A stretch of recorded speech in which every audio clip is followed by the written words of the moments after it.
Salut les sorciers, ça va?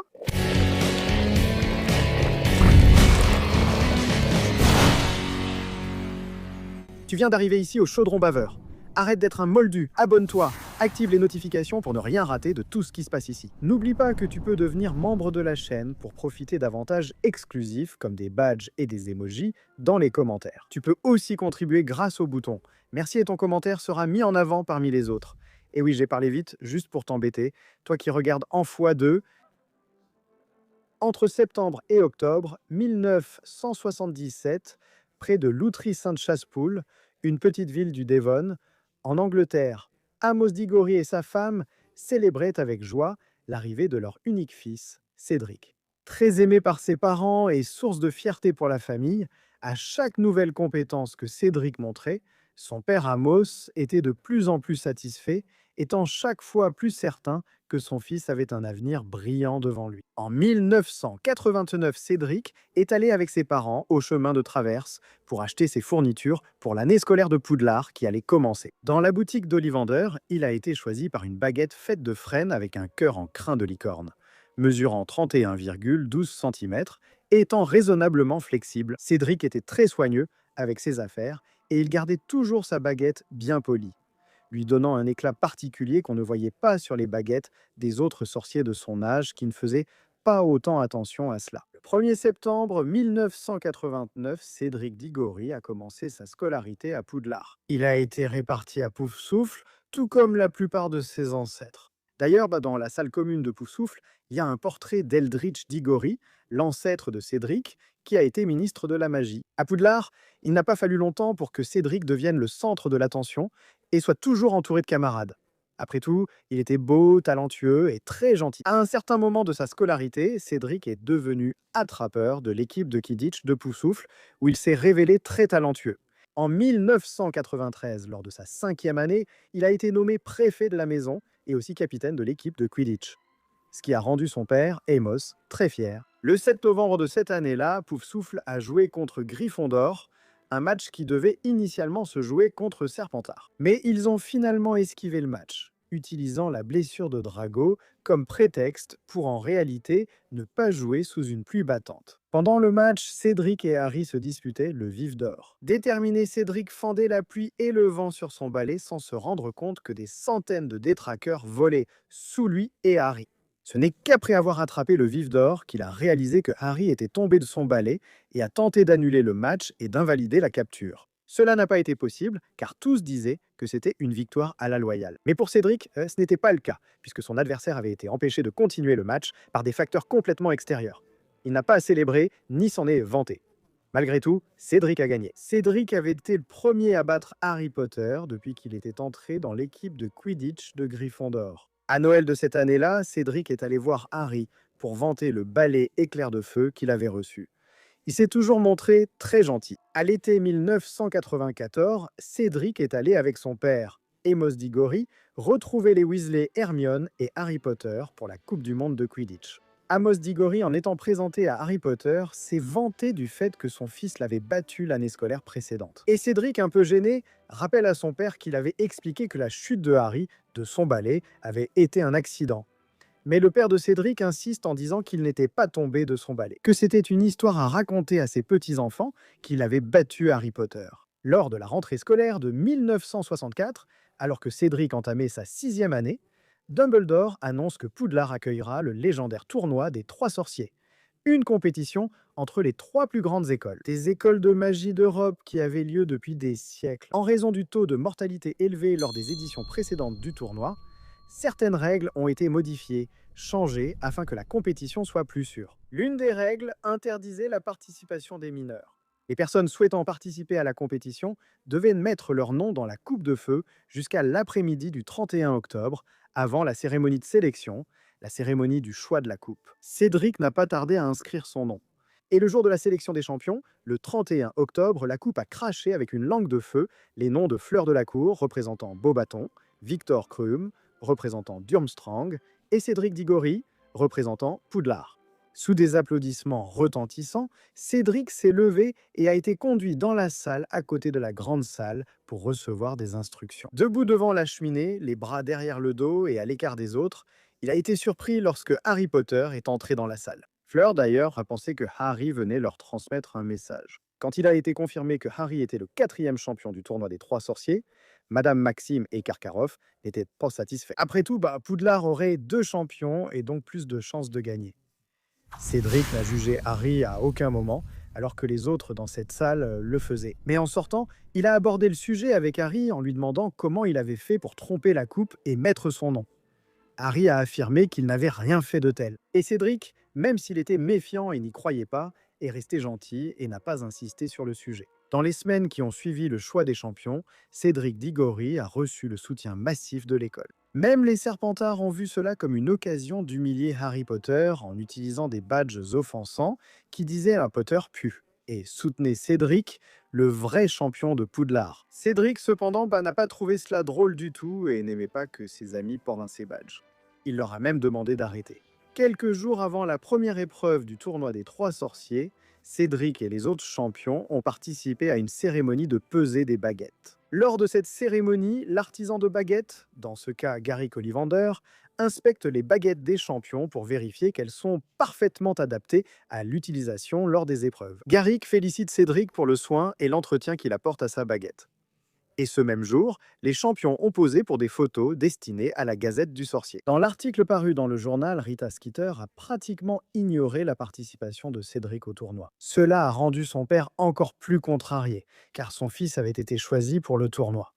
Et ensuite, Harry est arrivé, volant un peu la vedette à son fils. Cet article ne mentionne même pas Cédric, il se met très en colère. Peu avant la première épreuve, Cédric marchait avec un groupe d'amis de 6e année en direction du cours de sortilège, quand soudain, son sac s'est déchiré. Il a demandé à ses amis d'avancer et de prévenir Flitwick qu'il aurait quelques minutes de retard. Mais il serait bientôt en classe. Alors qu'il ramassait ses affaires, Harry Potter est apparu pour l'aider. Et il l'a informé que la première épreuve impliquerait des dragons, que chacun d'eux devrait affronter un dragon et récupérer quelque chose. Cédric devient un peu méfiant et demande pourquoi Harry faisait cela. Et il explique que tous les autres étaient déjà au courant. Donc il était juste que lui aussi soit au courant, ainsi tout le monde serait sur un pied d'égalité. Le 24 novembre, la première épreuve a donc eu lieu. Les champions ont été conduits dans une tente où ils attendaient des instructions et où le tirage au sort a eu lieu pour déterminer quel dragon ils affronteraient et dans quel ordre cela se passerait. Cédric Diggory a tiré le dragon suédois à museau court et le numéro 1.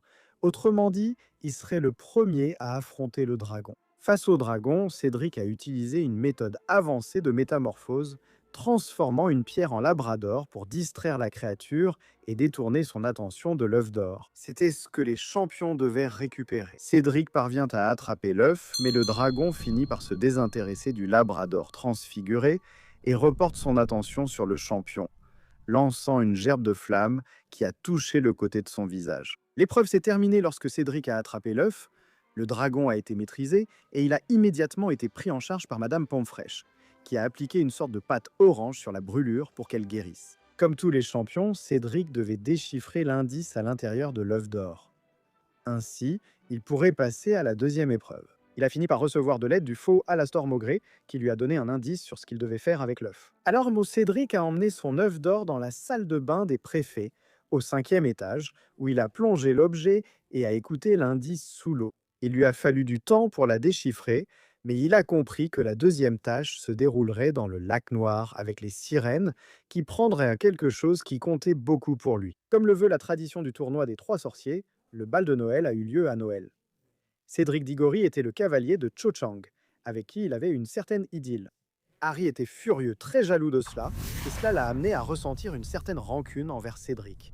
Le soir du bal, après que la fête soit presque terminée, Cédric appelle Harry à l'écart pour lui donner un indice sur ce qu'il doit faire avec l'œuf d'or, car il voulait rendre l'appareil à Harry pour lui avoir parlé des dragons. Le jour de la deuxième tâche est arrivé, et Cédric Diggory, avec maîtrise, a utilisé le sortilège Tétimbule pour pouvoir respirer sous l'eau. Il a été le deuxième à atteindre le village sous-marin des sirènes, où il a trouvé Harry et l'a averti du temps qui restait, car Harry était préoccupé par les autres otages et semblait à ne pas avancer pour sortir de là. Cédric est remonté à la surface avec Cho Chang, que les sirènes lui avaient pris, dépassant la limite de temps d'1 minute. Avec cela, il a reçu 47 points, se retrouvant à égalité avec Harry, à la première place du tournoi. Avant la troisième tâche, Cédric Diggory a accompagné Ludo Bagman jusqu'au terrain de Quidditch pour voir le labyrinthe qui était en train de pousser. Et il était très énervé par le fait qu'ils aient construit le labyrinthe justement sur le terrain de Quidditch. Mais Ludo Verpey l'a rassuré en disant que le terrain redeviendrait normal après la fin de l'épreuve. Alors, le 24 juin 1995, jour où aurait lieu la troisième épreuve, Cédric Diggory a accueilli ses parents à l'école, où il a passé la journée avec eux, déjeunant et se promenant dans l'école. Et ensuite, ils sont restés dans les gradins pour pouvoir assister à la finale du tournoi. Pendant cette réunion des familles, où Harry était avec Madame Weasley et Bill, Amos Diggory a essayé de confronter Harry, parlant des articles qui paraissaient dans les médias, comme si c'était sa faute, et Cédric a demandé à son père de ne pas faire ça, parce que ce n'était pas la faute de Harry. Alors Amos Diggory s'excuse auprès de Harry, et Cédric en est très embarrassé. Comme Harry et Cédric étaient à égalité, ils ont été les premiers à entrer dans le labyrinthe. Peu après, Cédric est tombé sur deux énormes scrouts à pétards de Hagrid. Il s'en est échappé de justesse, manquant de subir de graves brûlures. À un moment donné, dans le labyrinthe, Cédric Diggory a été attaqué par Victor Krum, qui était sous l'emprise du sortilège de l'Imperium, et il l'a torturé avec le sortilège d'Oloris. Heureusement, Harry arrive et parvient à stupéfixer Victor Krum, sauvant ainsi Cédric de cette situation. Bien qu'à ce moment-là, ils continuent brièvement ensemble dans le labyrinthe, Cédric se sépare à nouveau de Harry. Cédric aperçoit la coupe des trois sorciers et court dans sa direction. Cependant, sur sa gauche, une acromantule apparaît et l'attaque. Et Harry arrivait de l'autre côté aussi, car il avait vu la coupe des trois sorciers. Harry aide à nouveau Cédric. Ensemble, ils attaquent l'acromantule et il parvient à s'échapper. Ayant été sauvé par Harry deux fois dans le labyrinthe, Cédric insiste pour qu'il prenne la coupe, car il mérite de gagner, puisqu'il s'est arrêté pour l'aider. Harry a aussi dit que Cédric l'avait aidé pour la deuxième tâche, tandis que Cédric a reconnu l'avoir aidé avec les dragons. Ils sont restés sur ce constat d'entraide mutuelle. Harry propose « Prenons la coupe ensemble, la victoire sera pour Poudlard ». Pour moi, peu importe, ce sera la victoire de Poudlard, tout le monde sera heureux. Cédric est d'accord, et ensemble, ils prennent la coupe.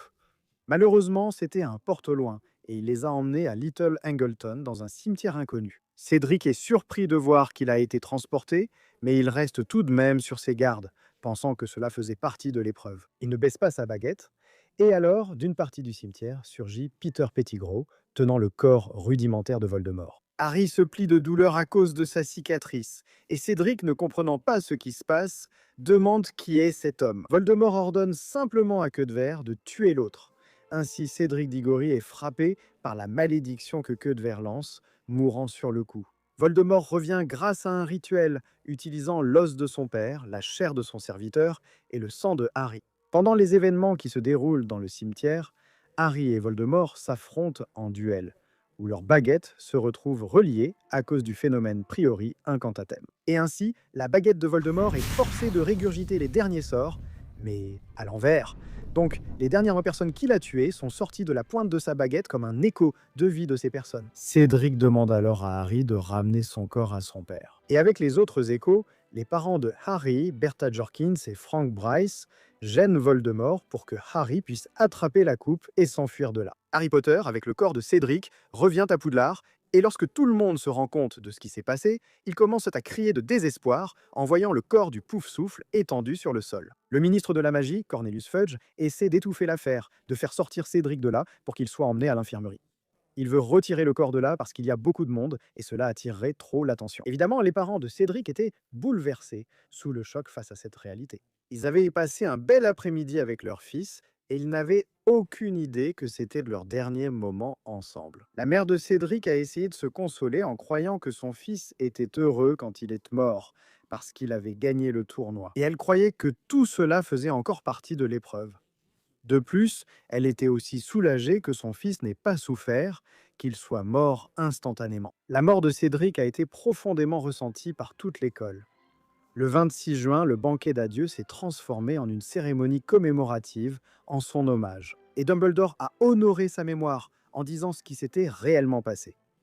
Même si le ministère de la Magie ne voulait pas que cela soit révélé, Dumbledore annonce à tous que Cédric a été assassiné par Lord Voldemort. À 17 ans, avec toute la vie devant lui, Cédric a été victime de la cruauté et de la froideur de Voldemort. Mais sa mémoire a été honorée et est restée vivante chez ceux qui sont restés prêts à se battre pour la vérité et à faire en sorte que le monde voit que Voldemort était revenu. Et ainsi, de façon tragique, rapide et cruelle, la vie de ce jeune homme qui avait un avenir brillant devant lui a été interrompue.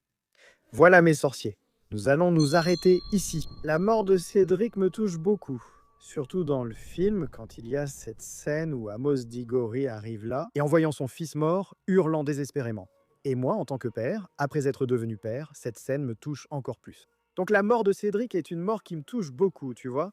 On n'imaginait même pas, du moins en lisant les livres, qu'il y aurait encore autant de morts douloureuses à venir, n'est-ce pas? Mais cette mort me touche beaucoup pour cette raison. Il était très jeune, avec un avenir brillant, tout cela détruit. J'espère que l'épisode vous a plu. Si oui, likez, abonnez-vous et activez les notifications. À bientôt pour le prochain épisode. D'ici là, méfaits accomplis.